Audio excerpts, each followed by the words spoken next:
Special appreciation goes to Her Excellency Mia Amor Mottley, Prime Minister of Barbados and Chair of the CARICOM Authority. You have traveled all the way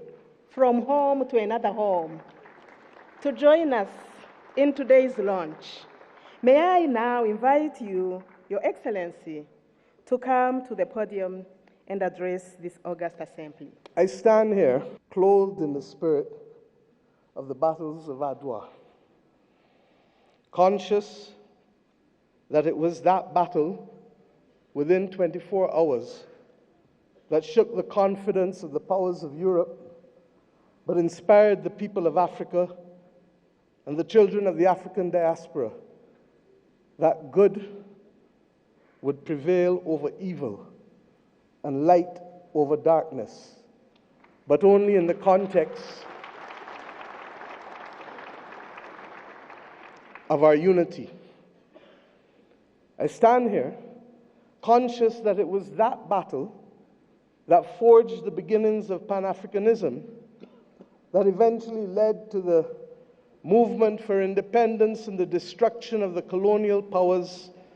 to give us not full development and power, but the first steps of political independence. I stand here conscious and buffeted by the dreams and works of the great Pan-African pioneers, and conscious that as a children of the Caribbean, we have long dreamt for the moment of unity with our brothers and sisters of Africa, a division that was secured by those whose success and survival depended on separation of us rather than on the ability for us to act as one common people.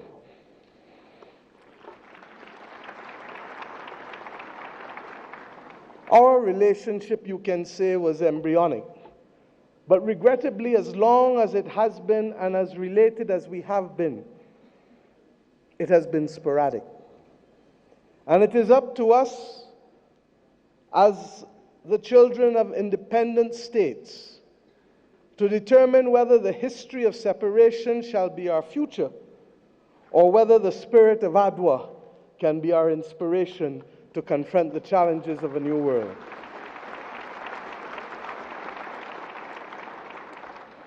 Yes, I stand here as a daughter of Africa. I stand here equally as a proud Prime Minister of Barbados, a country which is the first landmass that you reach after you leave this great continent of Africa, a country which became a hub for the wrong reasons, but today I come to Ethiopia to share with you in the Africa Union that we can be a hub now for the right reasons between our two peoples. I stand here as the proud chairman of CARICOM, the Caribbean community, recognizing that as a member of the 6th region of Africa, we have come to reclaim our Atlantic destiny.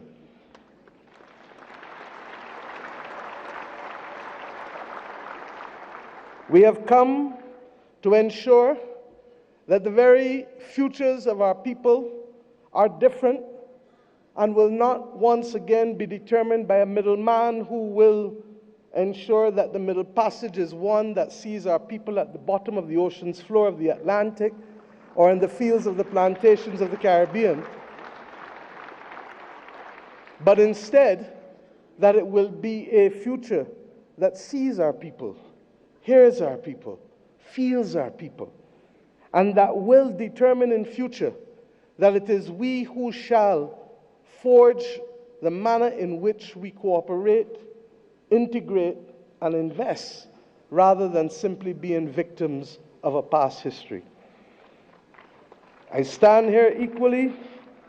as the chair of the V20,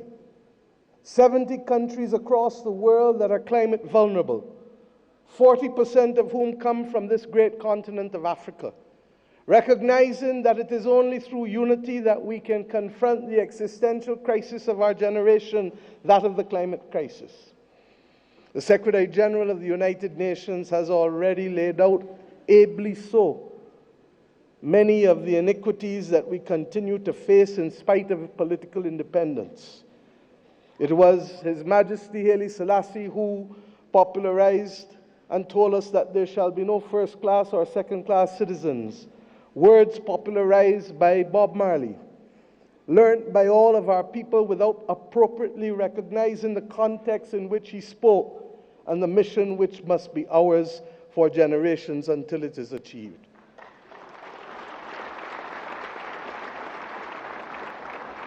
He told us that there would be war if there were first-class and second-class citizens. He told us that there would be war if the color of our skin was more significant than the color of our eyes. And we see here in the continent the continued descent into conflicts born out of ethnicity differences, born out of a mad grab for resources, not invariably for our own benefit, but for the benefit of others who seek to use our people as pawns in the determination of their own future. But we stand here as proud people, and we have enough among ourselves to know the difference between right and wrong, and to forge a future that is not for a few, but for the many. Indeed, as the world confronts the climate crisis, it is the poorest of the poor who remain the most vulnerable to floods and droughts and hurricanes. It is the poorest of the poor, and soon to be the middle of the middle, who will no longer be able to access insurance and therefore to be able to forge ahead with development if we do not make changes. We have examples of a partnership that have worked for us, not just from the spirit of Adwa and the conquest and the rise of the Pan-Africanist movement in our history, but within recent times. During the COVID-19 pandemic, it was the African Union, under the leadership then of President Ramaphosa, and with the assistance of Dr. Tedros of the WHO, that recognized that the Caribbean, which was being marginalized by denial of access to basic therapeutics, basic medical equipment, to vaccines, that we should not be left as pariahs on the global landscape, but that our brothers and sisters in Africa would bring us through the Africa Medical Supplies platform to be able to ensure that we could secure for our own people.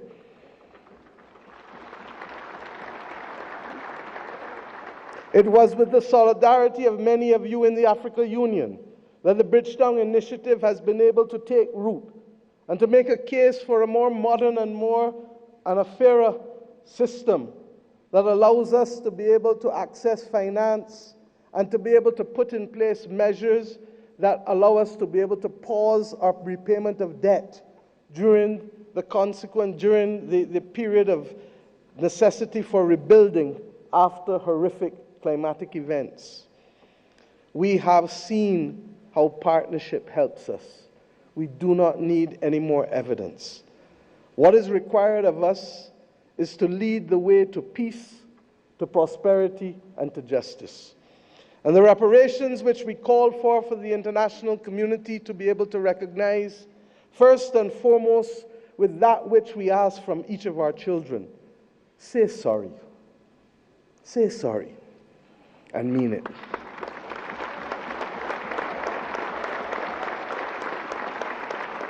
And after you say sorry, recognize that the future of the world is not possible without the stability of Africa and its diaspora. For as long as hypocrisy and double standards remain, it will be impossible to secure stability and peace in any nation across the earth. The reparations that we call for, beyond sorry, must be for fair access and development and compensation, because we each started the journey of independence with a chronic deficit. A deficit of resources, a deficit of fairness, a deficit of opportunity. And it is up to us, many of us in the second and third generation of independence, to be able to frame out fairly, in a mature conversation what those reparations must look like if we are to attain justice and to inspire the young people of this world that good must always prevail over evil. But it is not only the reparations that we ask from the international community, because we ourselves must repair the damage that was foisted on us. The notion that transit visas, begging for them, must be the lot of our people in order to move across this world cannot be something that gives us satisfaction.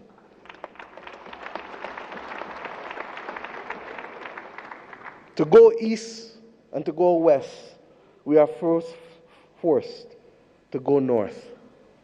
It is not right. And it is not beyond the heads of government and heads of state, of the region, of the Caribbean community, and of the continent of Africa to determine that we must stop talking about, but simply do what is necessary to build the air bridges and sea bridges to guarantee that we control our destiny. I ask us to reflect on this because it is this simple act, apart from our music and our culture and our food, that will guarantee that it is not simply heads of government and heads of state that will meet in Accra or Bridgetown, but it is ordinary people who will be able to trade and to move from the closest point of Dakar to the closest point of Bridgetown, to be able to open up the opportunities that technically ought to be available not just simply through the Africa Free Trade Area or the CARICOM single market and economy, but through the combined opportunities provided by both. I ask us equally to recognize that in an era where AI is threatening to redefine what humanity can do and even if we can survive, that it is not ours to be the victims once again of technology as we were with gunpowder, but it is for us to help shape the future of the world, because more often than not it is Africa and its people who have brought the humanizing forces to bear on civilization. And if we are to be the cradle of civilization, then we are to be the protectors of people and planet, of humanity, as we go forward. And some watching on may say, how? And I say, how not? How not does a continent that has 40% of the world's minerals not be in charge of helping to secure the destiny and stability of the planet? How not does the numbers of our two communities, who constitute a third of the world's states, not act in singular purpose to forge the kind of world that we want and to be able to ensure that the institutions that deny access to us, to hear our voices as reflective of the continent and of the small island developing states of the world, how do we not secure that admission, which is not only just, but a moral imperative if the world is to have stability in this 21st century? My friends, I ask you, how do we not secure this victory when 1 in every 5 and possibly 1 in every 4 persons on the planet will come from this continent and its diaspora? Those who lead today have a moral imperative, not just to our citizens in our own countries, but above all else, to unity.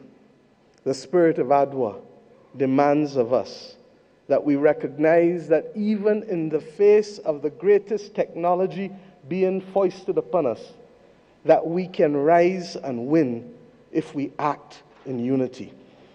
This has been a message not given by our generation alone, but by previous generations of African and Caribbean leaders. But we ask ourselves, why does it elude us? And the answer comes not from outside, but only from within. When I speak of the USA with affection, I do not only want to speak of that which is known in the Americas. I want to speak about that which ought to have been possible if the 1884 Berlin talks did not take place. The possibility of the United States of Africa, which is as diverse as India, which is as diverse as China in terms of ethnicity and language and religion, but which is entirely possible if we see not ourselves first, but we see the unity of ourselves together. This may be the cry of a naive and romantic daughter of Africa. But if that is the case, I prefer to die being a naive and romantic daughter of Africa than one who is cynical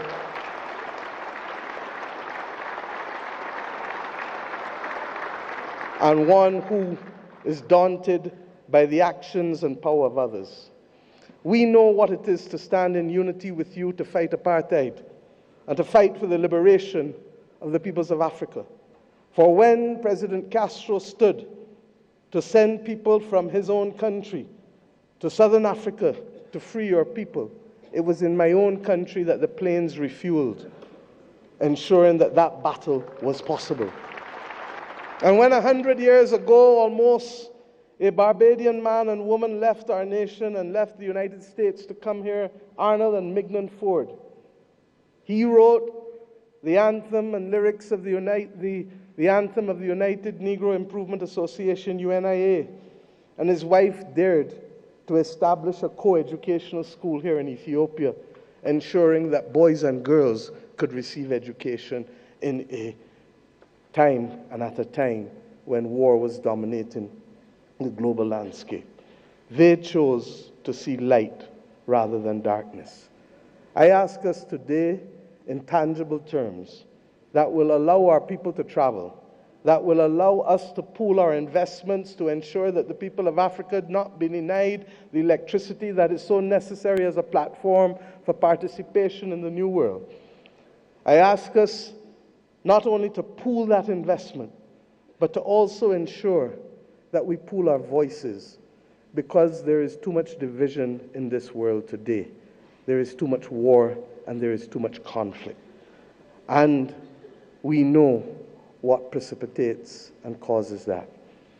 If we leave Addis Ababa with the commitment that the world is not going to be safe without a prosperous and stable Africa, then we understand what is the moral imperatives we must undertake in each of our countries to secure that unity of purpose and to secure ultimately the saving of the people and planet. I ask you today to recognize that, and I thank Prime Minister Abiy Ahmed for agreeing that the first in-face summit of CARICOM and the Africa Union should take place here in Addis Ababa on the 7th of September of this year of our Lord.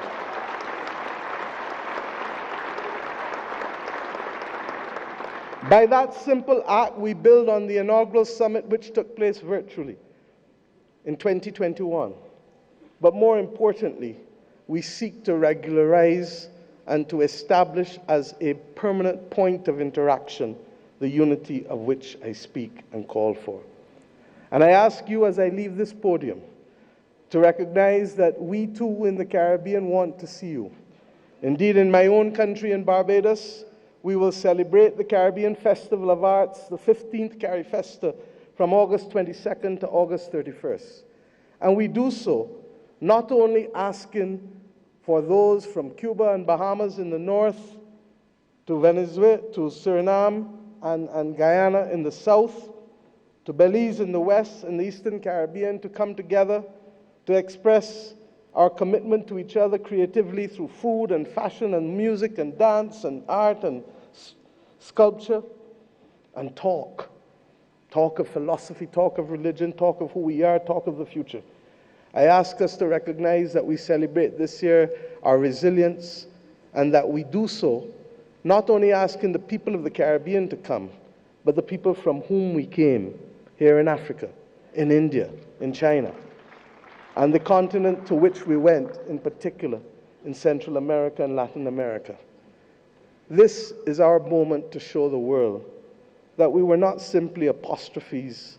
to the history and the modern history of humanity, but that truly we are the ones who can level the playing field and to create the opportunities that will allow the world to see people, hear people, and feel people,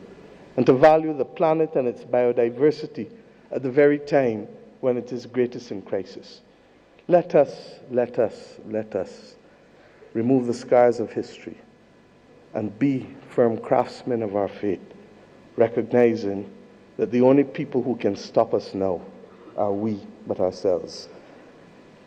We have to emancipate ourselves from mental slavery and to build the future that our people want of us and to give them that pride that is theirs. And we must do so in the spirit and with the results of ADWA. Thank you.